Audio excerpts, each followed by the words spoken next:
কালের বিবর্তনে প্রায় বিলুপ্তির পথে সাভার উপজেলার শিমুলিয়া ইউনিয়নের কয়েকশো বছরের মৃৎশিল্প। আধুনিকতার ছোঁয়ায় প্লাস্টিক, সিলভার, মেলামাইন সামগ্রীর প্রসারের কারণে ক্রমেই হারাতে বসেছে ঐতিহ্যবাহী এই শিল্প।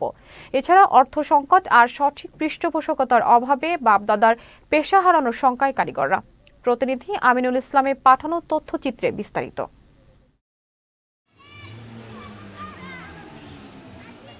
সাভার উপজেলার শিমুলিয়া ইউনিয়নের কয়েকটি অবহেলিত গ্রাম রয়েছে, যেখানে বাস করে পাল সম্প্রদায়ের সনাতন ধর্মাবলম্বীরা।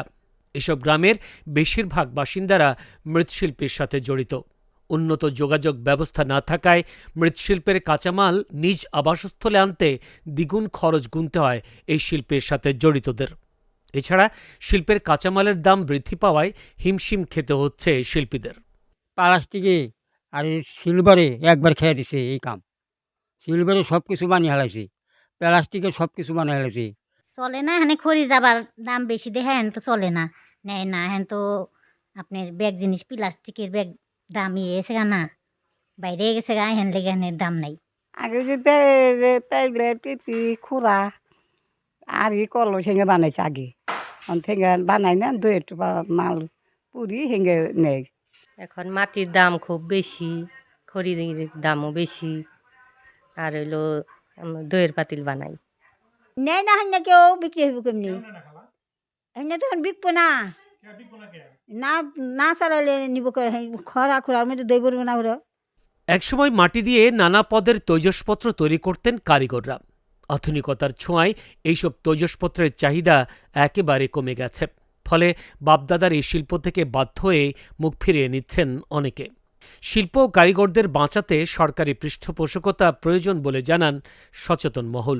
সব জিনিসের দুর্মূল্য। মাটি কিনন লাগে একটা 5,000 টাকা দিয়ে, খড়ি কিনন লাগে 12,000 টাকা দিয়ে, বানাইলে পরে 30,000 টাকা হয়। ওই বাকি বুকি করে খাই, আবার পুইরা দিই, এতে এইভাবে চলি। মানে লাকড়ির দাম বেশি, মাটির দাম বেশি, আমাকে পড়তে হয় না, তারপরেও কাজ করতে হয়। আমি তো অন্য কোনো কাজ জানি না। মাটির দাম বেশি, খড়ি লাকড়ির দাম বেশি, এই ব্যবসা আমিও চলবো না। ওখানে আমিও কালাম পর্যন্ত কি শেষ, আমিও বয়স গেছে গা, আর 2-1 বছর বাঁচুম নালে না, আমিও এই কাজ আর চলবো না। মৃৎশিল্পের জন্য আমাদের শিমুলিয়া অনেক বিখ্যাত ছিল। এখন প্রায় শিমুলিয়া কয়েকটি গ্রামে আছে এইটি নির্মাণ কাজকর্ম চলে, কিন্তু তাদের অবস্থা এখন জরাজীর্ণ। তাদের যদি স্বল্প ঋণে কিছু ঋণ দেওয়া যায়, তাহলে আমার মনে হয় একটু মৃৎশিল্পটা ফিরে ঘুরে দাঁড়াতে পারে। মৃৎশিল্প ও শিল্পীদের বাঁচিয়ে রাখতে সরকারের নানা উদ্যোগের কথা জানিয়েছেন উপজেলা নির্বাহী কর্মকর্তা।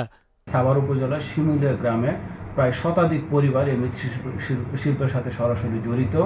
তো তাদের হলো যে এই মৃৎশিল্পকে হলো যে কালের আবর্তে বিভিন্ন হলো যে আপনার মৃৎশিল্পের পরিবর্তে মানুষজন বিভিন্ন গৃহস্থলীর কাজে বিভিন্ন পিতল সহ, সিলভার সহ, বিভিন্ন মেলামাইন সহ বিভিন্ন জিনিস আসবাবপত্র ব্যবহার করে আসছে। সেই ক্ষেত্রে অনেক ক্ষেত্রে দেখা যায় যে মৃৎশিল্প আমাদের একটু পিছিয়ে পড়েছে। তো মৃৎশিল্পকে বাঁচিয়ে রাখার জন্য আমরা হলো আমাদের যুব উন্নয়নের পক্ষ থেকে বিভিন্ন পল্লী সঞ্চয় এবং বিভিন্ন ব্যাংক থেকে আমরা ঋণ দিয়ে থাকি, সহজ কিস্তিতে ঋণ দিয়ে থাকি।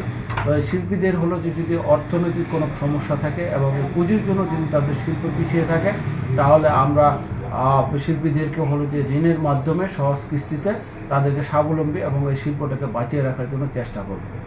সহজ শর্তে ঋণ পাওয়া গেলে এই শিল্পের সুদিন ফিরে আসবে বলে জানান মৃৎশিল্পের সাথে জড়িতরা। Zainul Abedin, channel S news desk.